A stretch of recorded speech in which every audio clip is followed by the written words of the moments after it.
Welcome to the Making Plays Convo with me, J1, head of hip hop for Pandora. This is the place you find out the plays your favorite artists, influencers, and moguls are making and how they do it. Make sure you subscribe and hit the notification button so you don't miss out on any exclusive content. My guy, what's happening? What's up, bro? What's happening? Man, I'm good. Thank you for taking the time out to talk with me. This is the Making Plays Convo. And really, we just going to be talking about all the great plays that you've been making and how you've been making them. But I always like to ask, how are you and your people doing? We're doing great, man. Thank you. Thanks for having me. First of all, we all just been figuring it out, taking it day by day, but most importantly, staying safe and talking amongst each other, making sure we're good, because this can take a toll on you mentally. Absolutely, absolutely. But like I said, man, I got to applaud all the great plays that you've been making. Obviously, you did your thing on Stars, on Fox, Holiday Calendar on Netflix. You got your app popping. You dropped that No Stress the other day. You know what I mean? Okay, I see you. You know what I'm saying? Yeah. You know what I'm saying? It's official back there. Modeling, acting, singing, entrepreneur. So you've been doing your thing. Obviously, I'm everywhere. Yes, sir. Yeah. 2020 has been a wild year. So what did you have planned in the beginning before things kind of got crazy? Well, I'm a traveler. That's my thing. So I definitely have my travels set from overseas and, especially, domestically as well. There's a lot of states I haven't hit yet. I'm trying to really make sure I'm showing love to everybody. And, that kind of slowed a lot up. I was supposed to be filming in New York, new season of Power Book 3. Yeah. Congratulations on that too.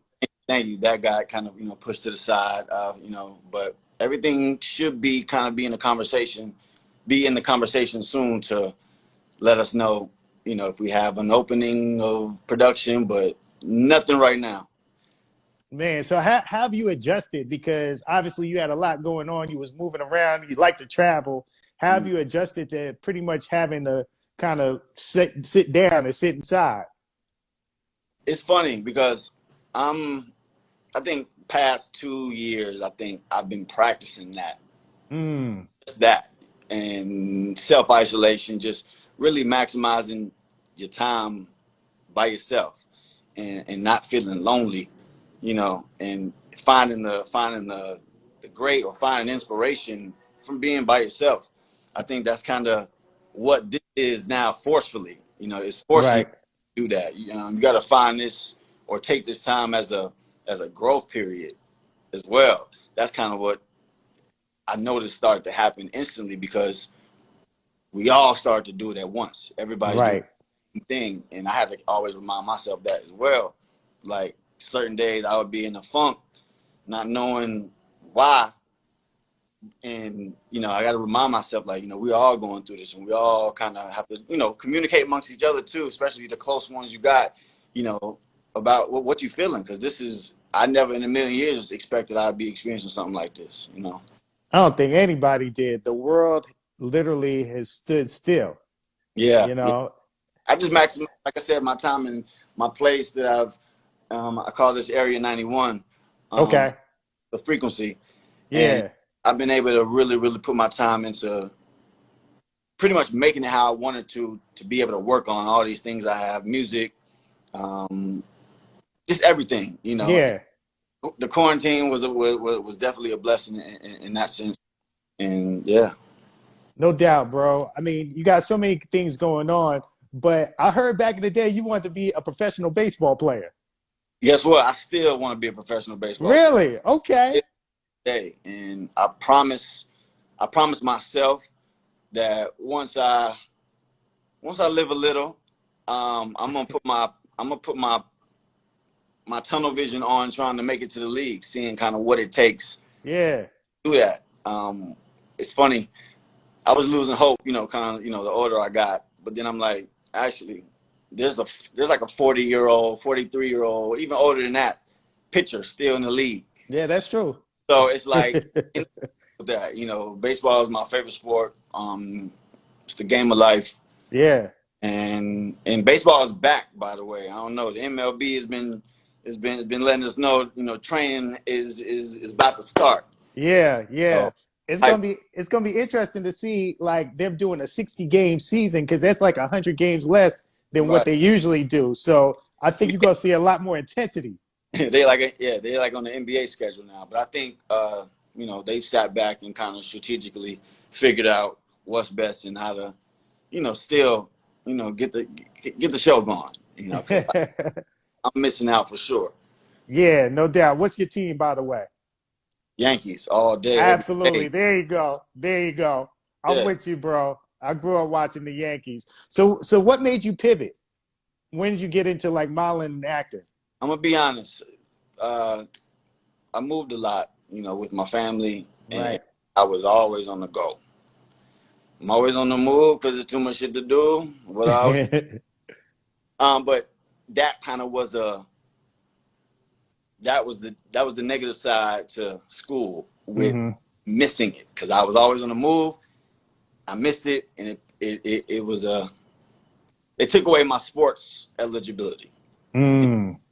That put it like that. So Right. my lifestyle wasn't necessarily seeing eye to eye with the school system. hmm I was absent so many days, and they took away that eligibility to play sports. Mm.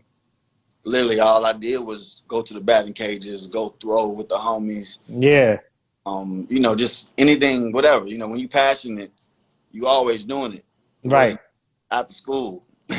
So I had to put my time in somewhere, other than Call of Duty. I was Call of oof, man. Dang. Yeah. Yes, but like video games became my thing once baseball wasn't taking up my time. Yeah.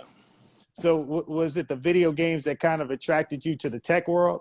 Because you got that going on too. No, I think I always been super, super into computers and stuff, as a kid. I think I always was just infatuated with, this thing doing this, like how? And Mm. that was pushing me to, it started with a computer, because then you can find out everything from the computer. The computer was just the source. Right. Right. So, that kind of was my, my initial love for tech and stuff was that just computer early age, and branching off from that, the video games of course help because Yeah. video games is 100% tech, Yeah. all aspects. You playing the game, enjoying it, but you can also enjoy the feeling of knowing what it took to make it. And that's cool to me. Absolutely. So when did you start focusing on the music? When did that come into play? I mean, the music has been next door my whole life. Absolutely. Right here, right here. Yeah. But when I would decide to really embody it for myself and want to call myself an artist hmm was it's probably around my 16th birthday. Okay. Always was messing around with the homies, equipment and stuff like that. But on my 16th birthday, the hottest, dude out was Young Jock. Oh And wow. Yeah. part of my Stunner 16, I did a Sweet 16 on MTV, but I made him change the name to Stunner 16 instead of I Sweet. remember that. You remember that? I remember that. Yeah. That's more than 10 years ago. That's crazy. Wow. That's crazy. Yeah. But that moment, I was like, I'm gonna do something different, at my party. I didn't want to really make it about me, but I wanted to put on a show for people. So I was like, what'd be like some icing on the cake, to, for my party. Right. So my pops was like, you want to do a song with Young Jock? Yeah. What? Yeah. And I mean, it was public news. I was like, can I say this or not? And Yeah. recorded the song, did it, rehearsed it, and he got into a little trouble the day of my party, and couldn't make it. And we put, Oh. but that still gave me a spark. It was called The Flyway. Yeah. Yeah, it had like a Biggie sample in it. I wonder if anybody in this chat remember my MySpace days, because I definitely was promoting it crazy once you Wow, know that took me back. MySpace. I, Damn. I think my performance at my party would have been my video. You know what I mean? I could have easily just finessed that. That could have went.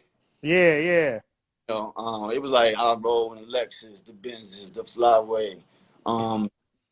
What was my verse? I don't know.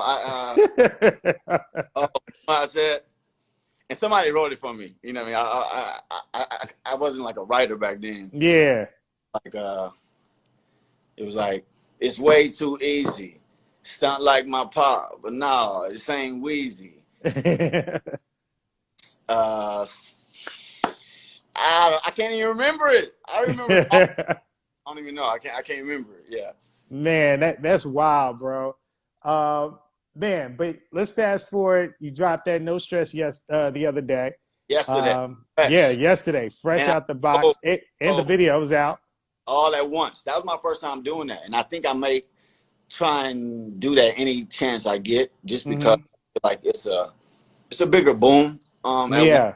When you drop a song individual, and you know, I think you can really get the message, you know, your message across Absolutely. quicker, you know, than putting it out and then kind of like hitting with the video later is just like a little reminder. But if you can kind of, you know, people got short attention spans, bro. You know. Absolutely. No, that's real, man. I wanted to talk about the creative process behind both the song and the video, because you had some dope visuals in the video. That house looked like an extraterrestrial spaceship. And then they had the lighting effects and everything like that. It just was a very, very visual video. So what was the creative process behind the song and making that movie? Shout out to Maria, who co-directed it with me. We've done like 3 videos together, but the creative process was, you know, pretty much, you know, we wanted the song to just feel, you know, like me, you know, that was just the goal, you know. So it was kind of weird how the video came about, you know, together. It was like I shot one piece of the video. This is not the right date, but let's say I shot one piece of the video in January. I shot the other piece of the video in like September. Okay. It was a process, you know, thing. It wasn't an I wanted to rush. Wow. It was something where I wanted to give a feeling where if I'm gonna drop a song and a video at once. Right. I haven't dropped music in a minute. Right. Your last song was in October, right? Options. Yep, exactly. And then I had a featuring with the homie Devin K called Hennessy. Okay. Track. Everybody go check it out if you haven't already. Where was I at? I said So you were dropping them both together? Yeah, just dropping them both together. So once I figured out I had to do that, I was like, it has to be an element about it that's gonna kind of like set a tone. Okay. Sure, how I identify myself is just different. You know, I relate to a lot of people, but then I don't relate with a lot of things. You know, and my publicist hit me up, and she had gave me a tip that this dope property was available. Okay. And it's like up my alley. I didn't know what she was talking about. Like, I'm not even.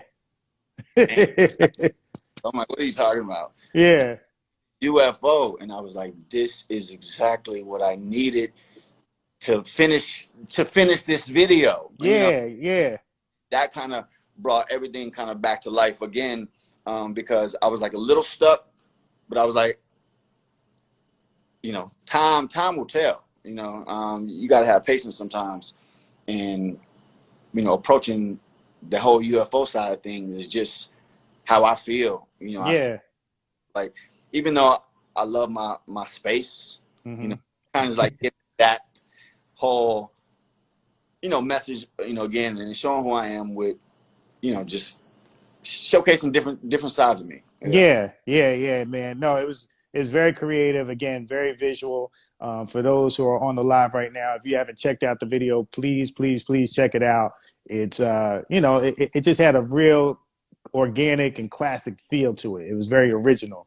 So do you plan on putting out a project this year? Because like you said, It's been a while since you put out a song, but I believe your last project was what, 2017. This is for you, right?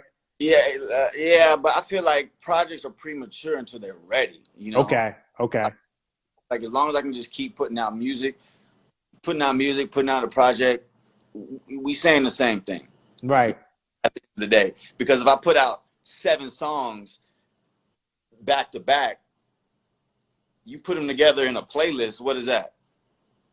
That's a project. yeah, yeah, You know, I think about that project album, that it's all perception. And then you can kind of like put the perception out there and how you kind of want to deliver that. And I feel like an album or whatever is just premature right now when I can just keep doing, you know what I mean? I have a project ready. That's always a project, but right. actually ready to put out 6, 7 brand new songs at once for people to digest instead of one at a time. Because like I said, this attention span thing I'm noticing people don't got like before. Right. So I want to take advantage of that. If I can like give each thing a moment,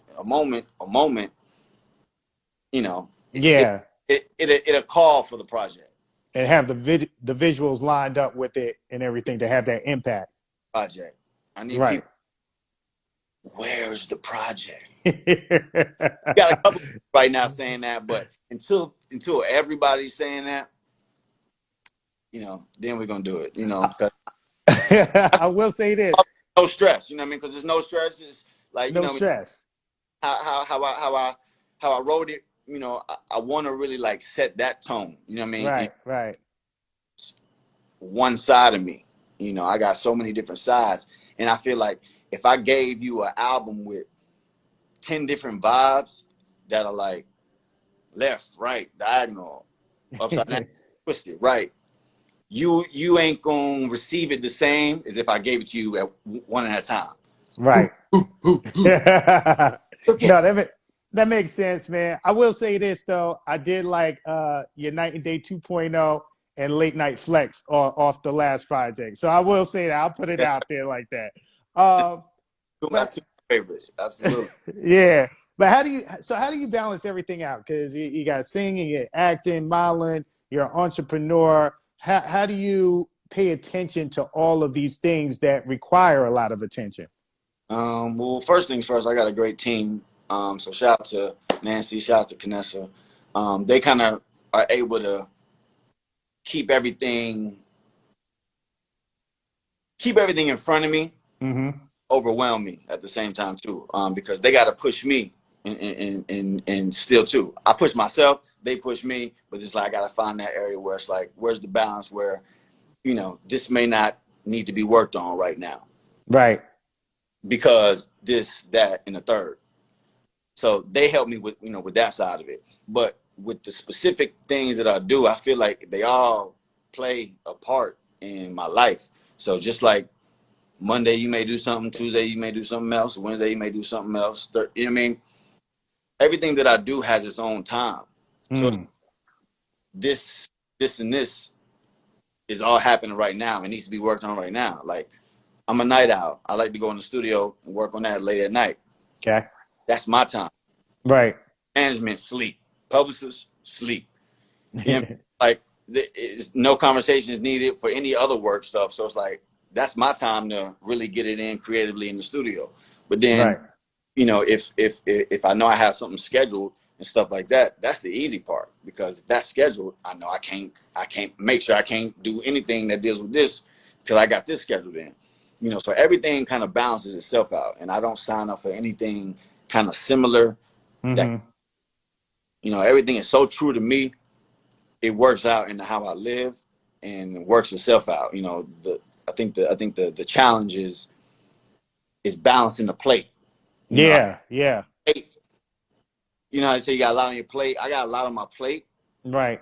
But my plate is like stacked up high. It ain't just filled right here. It's like stacked and full. Yeah. So now I just gotta balance that motherfucker. That's right.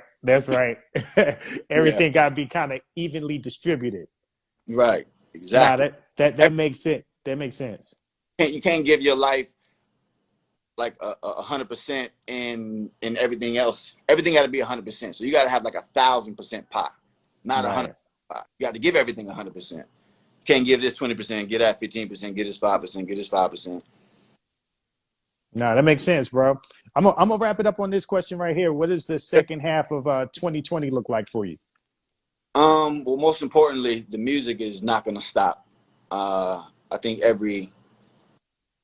been trying to gauge it just with my crew, my friends, people like you. Like, when is best to keep dropping stuff and not dropping too much at once. So, right. You still want to get the coverage from people, and sometimes you got to call in favors, and so sometimes you want to let something live a little bit before you kind of like give something a new light, because then it's like you're not ready for that last thing to like completely die out yet.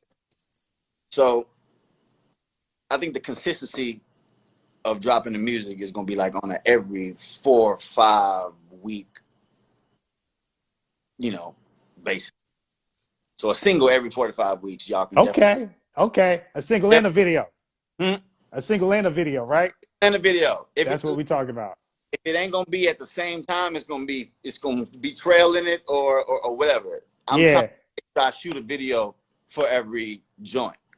Since I'm like kind of like making y'all pump y'all brakes if y'all asking for the album. So how about I give y'all 8 joints in its own moment, but all with a video. So I think that's a good bargain. Yeah. Good bargain back. Nah, absolutely. Well, my brother, again, I appreciate your time. I appreciate the insight that you dropped on us. You got a lot of great things going on. And, once things open up safely, I'm here in Atlanta. Come through to the Pandora office so we can chop it up in person and go through like all your analytics and stuff. But let's make sure we support this man and everything that he does. I'm all for Black entrepreneurship and Black men, like just, getting it in different fields. You know what I mean? Sure. Yes, sir. No, for sure. And I appreciate you having me on, and I'm just excited. I know we all in a tough time right now, but let people like me and people like you, be those voices that can keep everybody pushing through, and whatever they're doing. I know some people don't have jobs right now. That's real. Hey, we gonna come out of this thing strong, everybody. Yeah. It's causing a lot of people to be creative, and it's causing a lot of people to hustle. And I think those who really are hustling and thriving during this time are the ones that are going to come out like stronger, like you said, man. So great points, my brother. I do. I appreciate it. We'll talk soon. Sir. All right, y'all.